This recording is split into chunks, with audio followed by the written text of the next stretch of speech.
Assalamualaikum warahmatullahi wabarakatuh.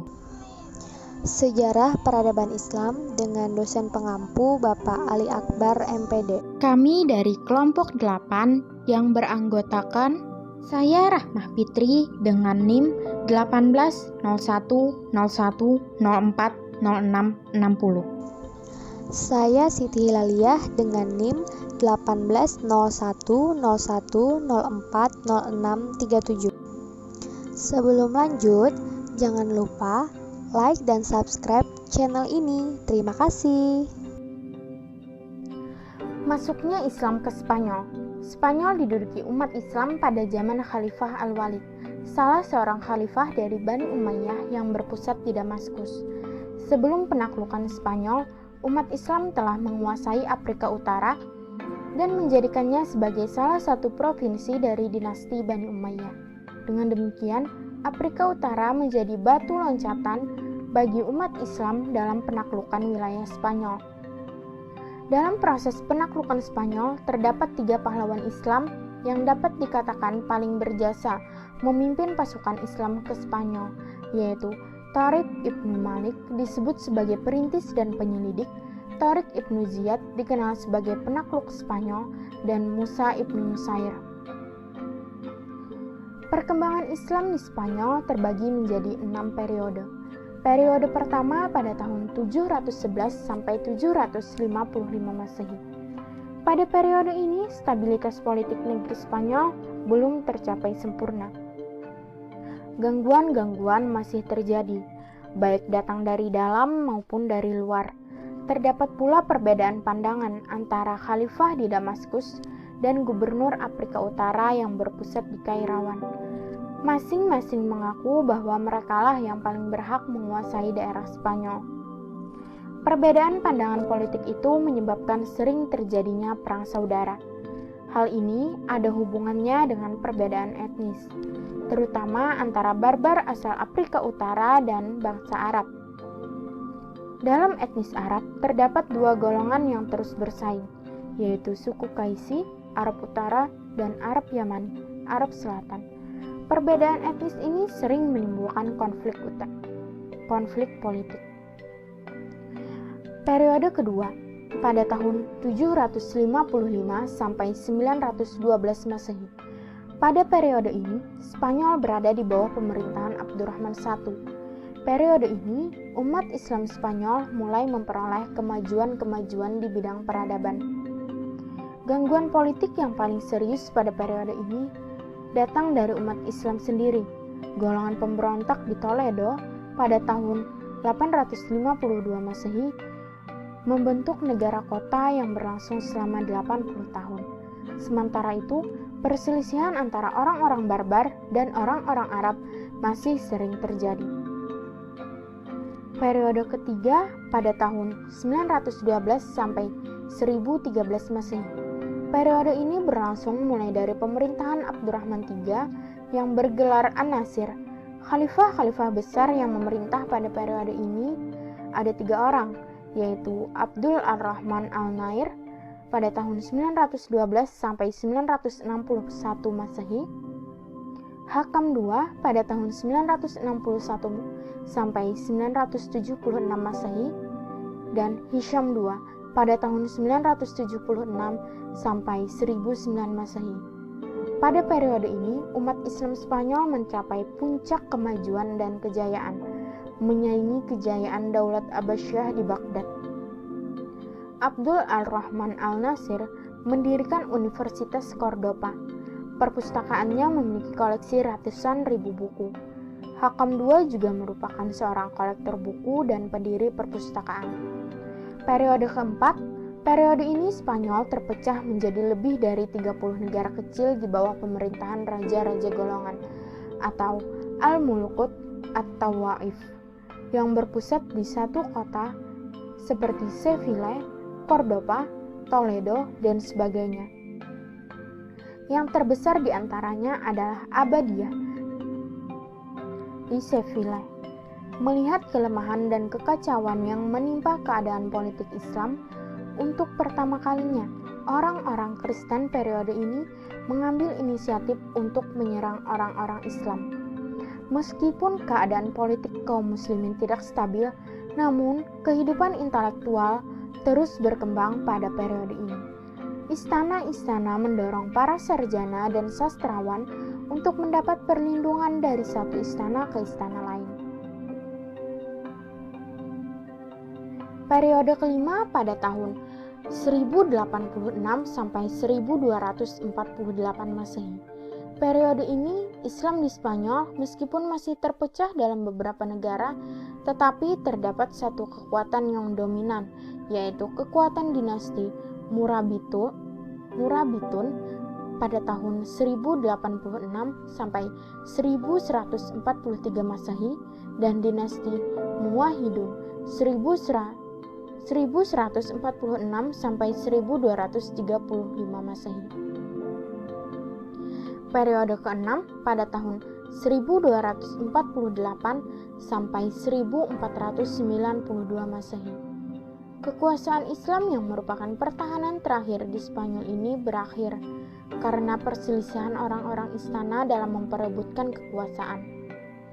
Abu Abdullah Muhammad memberontak dan berusaha merampas kekuasaan. Dalam pemberontakan itu, ayahnya terbunuh dan digantikan oleh Muhammad ibnu Sa'ad. Abu Abdullah kemudian meminta bantuan kepada Ferdinand dan Isabella untuk menjatuhkan Muhammad ibnu Sa'ad. Mereka berdalih merebut kekuasaan dan membuat Abu Abdullah naik tahta. Ferdinand dan Isabella merasa tidak puas. Keduanya ingin merebut kekuasaan terakhir umat Islam di Spanyol.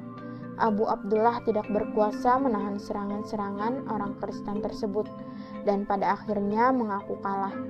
Dengan demikian berakhirlah kekuasaan Islam di Spanyol pada tahun 1492 Masehi.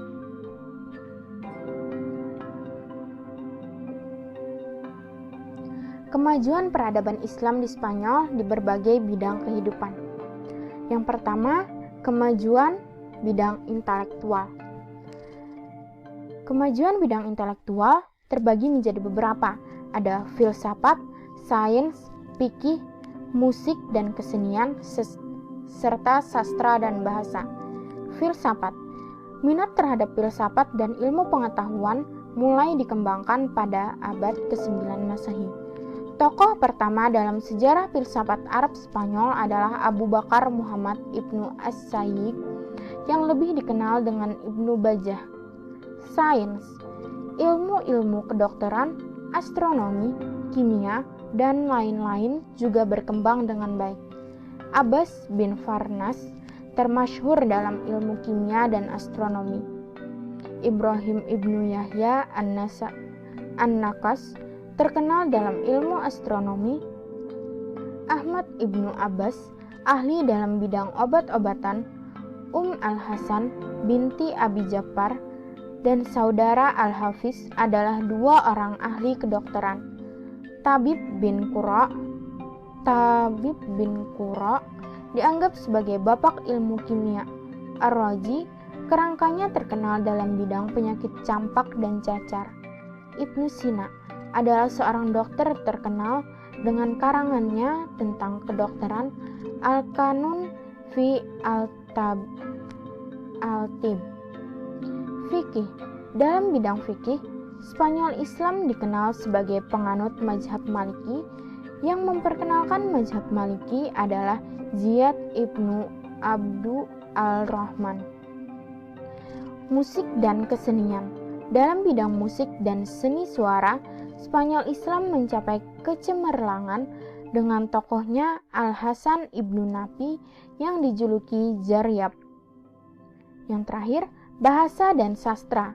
Bahasa Arab telah menjadi bahasa administrasi dalam pemerintahan Islam di Spanyol. Yang kedua, ada kemegahan pembangunan fisik.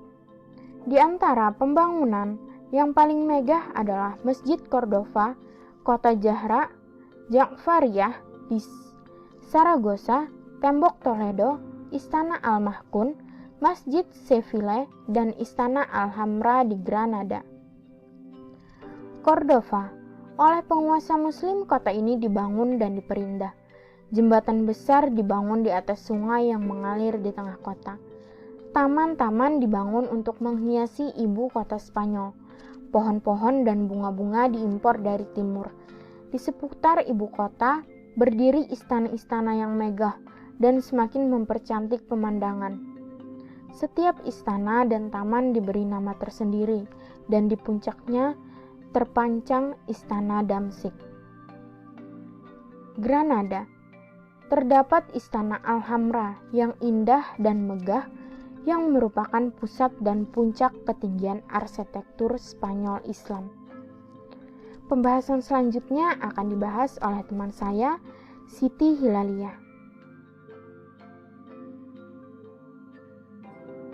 Faktor pendukung kemajuan dan kehancuran. Yang pertama, konflik Islam dengan Kristen.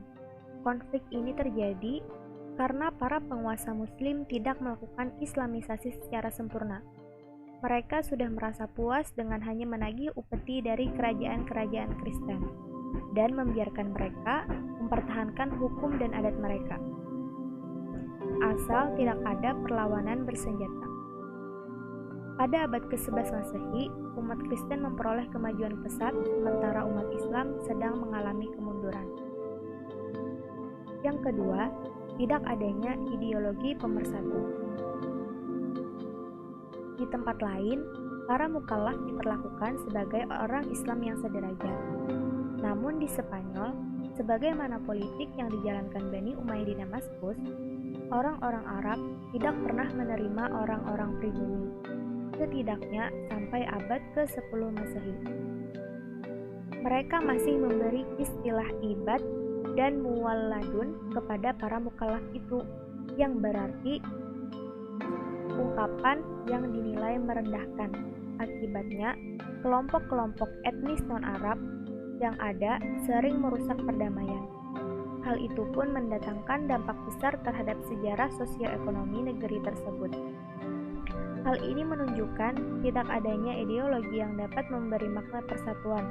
Di samping itu, kurangnya figur yang dapat menjadi personifikasi ideologi itu. Yang ketiga, kesulitan ekonomi. Di paruh kedua masa Islam di Spanyol, para penguasa membangun kota dan mengembangkan ilmu pengetahuan dengan sangat serius, sehingga mereka pun lalai membina perekonomian. Akibatnya, timbullah kesulitan ekonomi yang amat memberatkan dan mempengaruhi kondisi politik dan militer. Yang keempat, tidak jelasnya sistem peralihan kekuasaan. Hal ini menyebabkan perebutan kekuasaan di antara ahli waris. Bahkan karena inilah kekuasaan Bani Umayyah runtuh dan Muluk Al-Tawaif muncul. Granada yang merupakan pusat kekuasaan Islam terakhir di Spanyol pun jatuh ke tangan Ferdinand dan Isabella. Di antaranya juga disebabkan karena permasalahan ini. Yang kelima, keterpencilan. Spanyol ini bagaikan Islam terpencil dari dunia yang lain. Dia selalu berjuang sendirian tanpa mendapat bantuan kecuali dari Afrika Utara. Dengan demikian, tidak adanya kekuatan alternatif yang mampu membendung kebangkitan Kristen di sana. Pengaruh peradaban Islam Spanyol di Eropa. Spanyol merupakan tempat yang paling utama bagi Eropa menyerap peradaban Islam, baik dalam bentuk hubungan politik, sosial, maupun ekonomi, dan peradaban antar negara. Orang-orang Eropa menyaksikan kenyataan bahwa Spanyol berada di bawah kekuasaan Islam, jauh meninggalkan negara tetangganya Eropa, terutama dalam bidang pemikiran dan sains di samping bangunan fisik. Pengaruh peradaban Islam, termasuk di dalamnya pemikiran Ibnu Rushd ke Eropa, berawal dari banyaknya pemuda-pemuda Kristen Eropa yang belajar di Universitas Islam di Spanyol. Mereka aktif menerjemahkan buku-buku karya ilmuwan-ilmuwan Muslim. Setelah pulang ke negerinya, mereka pun mendirikan sekolah dan universitas yang sama. Universitas pertama di Eropa adalah Universitas Paris yang didirikan pada tahun 1231 Masehi, atau 30 tahun setelah wafatnya Ibnu Rushd. Di akhir zaman pertengahan Eropa, berdiri 18 buah universitas. Di dalam universitas itu, ilmu yang mereka peroleh dari universitas Universitas Islam pun diajarkan, seperti ilmu kedokteran, ilmu pasti, dan filsafat. Pemikiran filsafat yang paling banyak dipelajari adalah pemikiran Al-Farabi, Ibnu Sina, dan Ibnu Rushd. Pengaruh ilmu pengetahuan Islam atas Eropa yang sudah berlangsung sejak abad ke-12 Masehi itu menimbulkan gerakan kebangkitan kembali pusaka Yunani di Eropa. Berkembangnya pemikiran Yunani ini adalah melalui terjemahan Arab yang dipelajari dan kemudian diterjemahkan kembali ke dalam bahasa Latin. Walaupun Islam akhirnya terusir dari negeri Spanyol, tetapi Islam telah membidani gerakan-gerakan penting di Eropa. Gerakan-gerakan itu adalah kebangkitan kembali budaya Yunani klasik pada abad ke-14 Masehi yang bermula di Italia, gerakan reformasi pada abad ke-18 Masehi, rasionalisme pada abad ke-17 Masehi, dan pencerahan pada abad ke-18 Masehi. Terima kasih, mungkin ini saja yang dapat kami sampaikan. Mohon maaf jika ada kesalahan. Wassalamualaikum warahmatullahi wabarakatuh.